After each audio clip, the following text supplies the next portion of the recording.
Hello,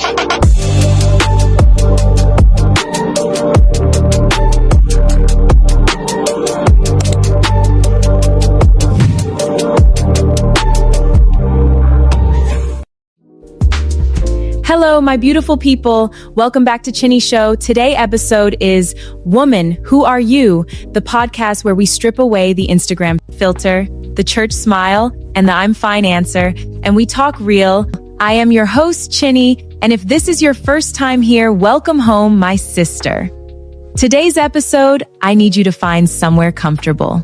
If you're driving, put the windows down. If you're cooking, turn that fire low. Because what we are about to discuss today is going to touch something deep inside of you. My guest today is someone I met at a women's conference in Abuja 2 years ago. We sat next to each other during lunch, and within 20 minutes, we were crying into our jollof rice. She is a wife, a mother of two, a full-time career woman, and she agreed to come on this show and tell us the truth. The real unfiltered truth about what it means to be a married woman in Nigeria today. Please welcome my sister, Chisom Nwachukwu. Chinny, God bless you. You said we were crying into our jollof rice. That's so accurate. That rice did not deserve what we put it through that day.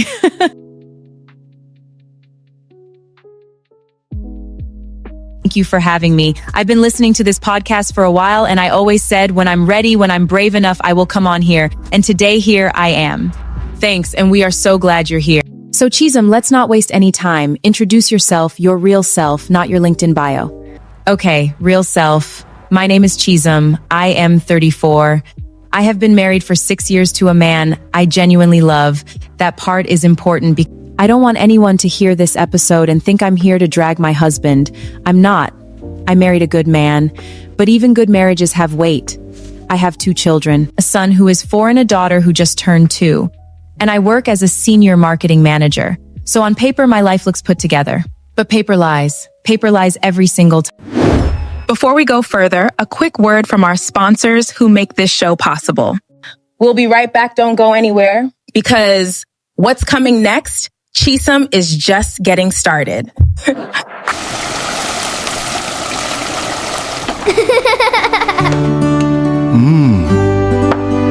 Every meal deserves rich flavor.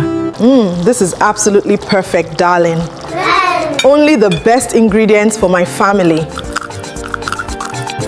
And we are back. I'm here with Chisom Nwachukwu, and we are going deep today. Let's continue. Let's start from the beginning.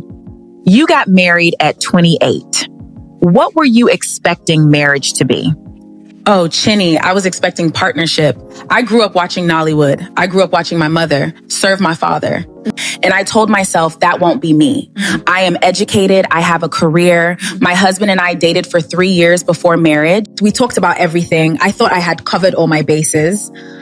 And then we moved into our own flat in Lagos. And suddenly, I don't know how to explain it. It was like some script activated that nobody gave me a copy of. Yeah. Suddenly there were expectations I didn't even know existed. Yeah. Like what? Give us specifics. Like who cooks? We never really talked about that properly. During courtship, we'd cook together sometimes. It was fun. But in marriage, it became mine. Not because he demanded it violently or anything. It was more subtle than that. He would come home tired and just wait. And I would also come home tired from the SAM Lagos traffic, the same kind of stressful day. And somehow the kitchen was my department. Did you ever say anything? I did. And he would help for a week or two, but it always drifted back. And then his mother visited. His mother visited, and she looked at me and said, Chisom, a man needs to come home to a warm meal. It keeps the marriage. And I sat there smiling like, yes, Ma, but inside, I wanted to ask her, what about what I need to come home to? And did you ask? No, because that is not something you ask in Nigeria. You just absorb it and you smile and you add it to the pile of things you're carrying.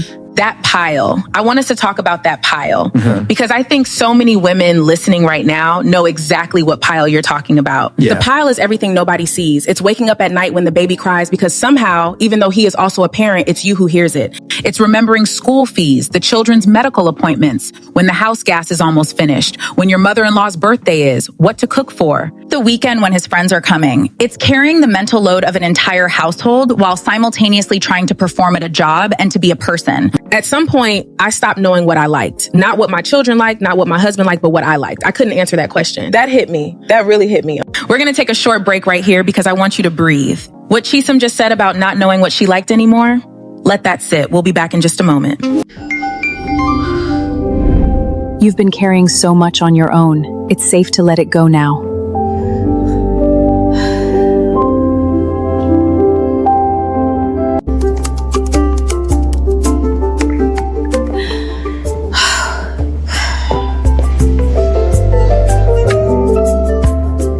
Your future deserves freedom.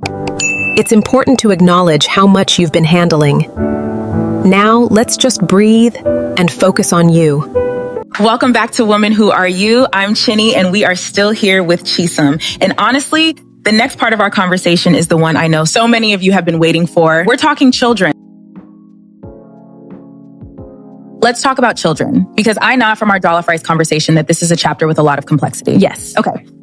So we got married in 2018. By 2019, the questions had already started. Family gathering. Chisum, when are we celebrating? My mother-in-law would hold my wrist and say, your mates are already carrying. My own mother was not even left out. She would call and say, don't wait too long, oh, you are not getting younger. And this was 1 year into the marriage? 1 year. We hadn't even finished unpacking our lives together. But in Nigeria, the moment the wedding rice is finished, the next party they want to plan is your baby shower. Did you want children right away? I wanted children, yes. Yeah. But on my own terms. I wanted to settle into the marriage first. I wanted to travel with my husband. I wanted to breathe. Right. But the pressure, Chinny, the pressure is something else. It's not one person applying it. It is from every direction simultaneously. And it's not even always aggressive. Sometimes it's loving. Yeah. And that almost makes it worse, because how do you fight love? Yeah. How does that pressure affect the marriage itself? We had a miscarriage in 2019, early about 8 weeks. Yeah. And nobody knew because we hadn't told anyone yet. So we grieved alone, together, but alone from the world. And do you know what the hardest part was? Picking up my phone. The next morning and seeing a message from his auntie saying, Chisum, my dear, don't keep us waiting. Oh, we want to carry baby. She didn't know. She couldn't have known. But I sat with that message and I cried until I couldn't breathe. I'm so sorry, Chisum. Thank you. And the reason I share this is because I know there are women listening right now who have gone through this and have had to cry in secret. Because miscarriage in Nigeria, we don't talk about it. Yeah. You lose a pregnancy and then you're just expected to continue. No counseling. Nobody checks on you. Yes. And the world keeps asking, when is the baby coming? While you're still bleeding. Figuratively or literally. We don't normalize grief in this space. A woman loses herself, her peace, sometimes even her dreams. And people still expect her to act strong. Some wounds don't leave scars people can see. We don't. And so you perform. You go to church, you wear your wrapper, you smile in your in-laws' sitting room, and inside you are hollow. And the dangerous thing, you start to believe you don't have the right to be sad. Because at least it was early. Because at least you didn't lose a full-term baby. There's always someone else's pain to compare yours to make yours seem insufficient. Did you and your husband grieve together or separately? Separately, if I'm honest. He is not a man who opens up easily. He grieved by going back to work quickly. I think that was how he coped. And I needed him to sit with me in it, and he didn't know how. And I didn't know how to ask. So there was this quiet distance between us for a few months that we never fully named. Did you two ever talk about that specifically? Like the pressure, the expectations, all of it? Not until about 2 years later, we were in an argument about something completely unrelated. I think it was about school fees or something, and suddenly it all poured out. All the pain from that season. And he cried. My husband cried. And he said, I didn't know what to do. I didn't know how to fix it. And it scared me. And in that moment, I understood something. He was also carrying something. He just carried it differently. And we had both been waiting for the other person to break first before we broke together. That's so real. That is so, so real. We'll take a short break. But I need you to stay with us. Because what Chisum is about to share about her career after children, it is something every working mother in this country needs to hear. Don't move. We would be right back.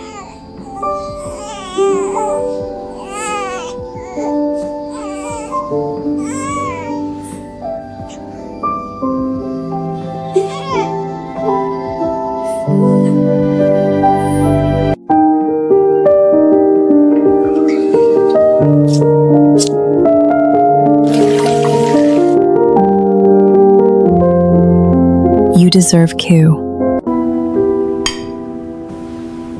I just want to feel close to you again. I promise to listen. I am right here.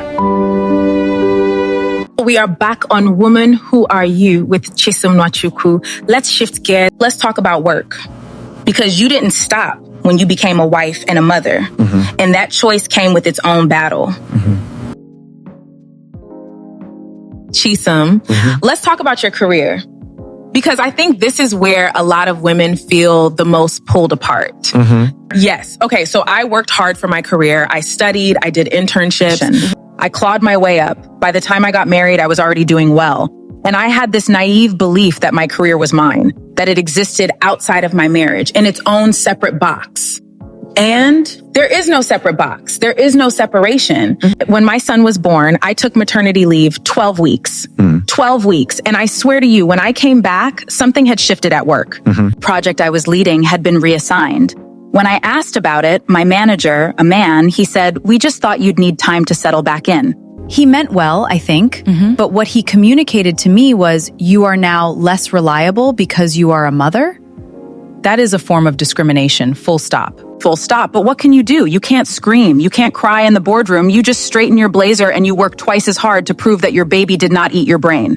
And then I go home and I'm supposed to be present. My children need me. My husband needs me. The house needs me. And somewhere in that equation, I needed me and I kept coming last. Did you ever think about quitting? Every week. Every single week, there is a Monday where I sit in traffic on 3rd Mainland Bridge at 7 a.m. with breast milk leaking through my blouse. Yes, I said it. And I think, is this worth it? Should I just stay home? But here's what nobody tells you about that thought. It comes loaded with guilt either way. If you stay home, people say you wasted your education. Right. If you keep working, people say you're an absentee mother who is raising children with housemaids. There is no right answer in this society. There is only the answer you can live with. So what answer are you living with? I'm living with staying in my career. Because my work is part of who I am. Because I don't want my daughter to grow up thinking that when a woman marries, she disappears. I want her to see me and know you can love your family and love yourself. Those things are not opposites. But I'd be lying if I said it comes without cost. There are school events I've missed. There are nights I've come home too tired to read bedtime stories. That there are moments I replay in my head at 2 a.m. wondering if I made the wrong call. The mummy guilt. It never fully sleeps. It just quiets down sometimes. Take a breath. I need one too, honestly. We'll be right back. And when we return, I'm going to ask Chisom the question at the heart of this entire show. Who are you, Chisom? Underneath all of it. Stay with us. We would be right back. Healing is not a destination, but a journey of rediscovering the piece of yourself you thought were lost.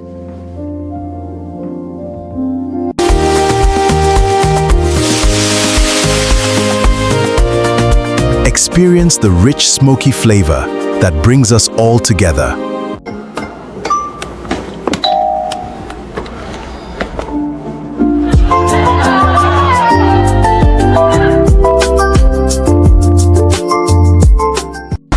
And we are back for the final stretch of today's episode. This is the part I always look forward to most.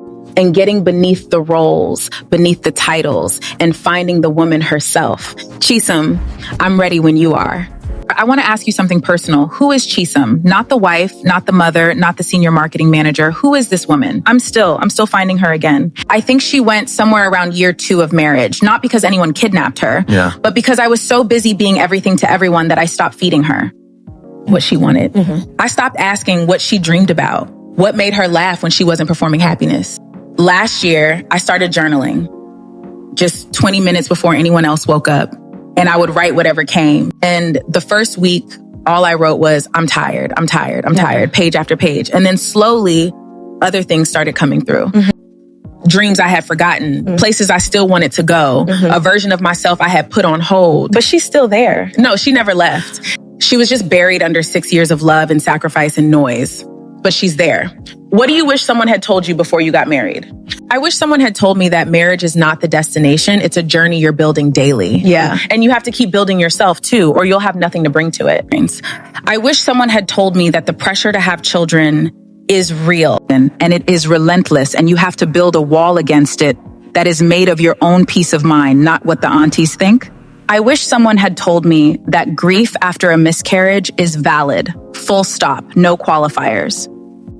I wish someone had told me that choosing your career is not choosing against your family. That ambition in a woman is not a sin. I wish someone had told me that it's okay to ask for help.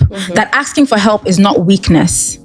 In Nigeria, we raise women to be strong like iron, but iron breaks, iron corrodes.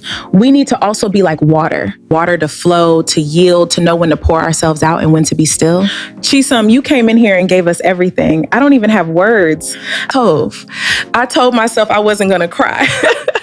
Girl, I told myself the same thing. Look at us. Adaeze. Last segment, I always ask my guests, what do you want to say directly to the women listening, the ones who see themselves in your story? To the woman who is newly married and already feels like she is losing herself.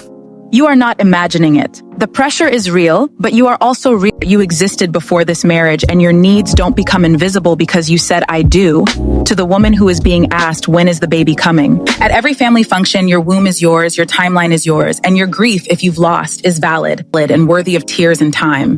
To the working mother who cries in her car before she walks into the house because she needs a moment to switch from professional to mother to wife, I see you. You are not failing. You are carrying more than most people will ever understand.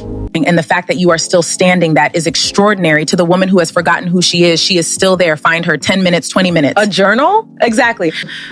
A journal, a walk, with no one needing anything from you. Find her and tell her she matters, because she does. To every Nigerian woman who has been told to be quiet, to manage, to endure, to pray harder, to try more, I want you to know that your voice is not noise, your pain is not weakness. Yeah. And you are allowed to want more, not instead of love, not instead of family, but alongside it, all of it together, you are allowed to be whole. You are allowed to be whole. Chisum, thank you. Thank you for every word today. You are one of the bravest women I've had in this space. Thank you for creating a space where a woman can be honest without being judged. That is a gift, Chinny. Don't stop. No, I won't. I won't stop. And that, my people, is what we came here for. Real talk, real tears, real truth. If this episode moved you, share it. Send it to your sister, your friend, your colleague. Don't forget to subscribe, follow, and leave a comment telling us your thoughts. Until next time, take care of yourself and remember your voice matters. the woman sitting next to you in church who always says she's fine, she might need to hear this today. We will have a link in the show notes. Notes for women seeking mental health support in Nigeria. Please, please do not carry it alone. I am Chinny. This is Women. Who Are You? And until next time, find her, protect her, be her. With love, Chinny.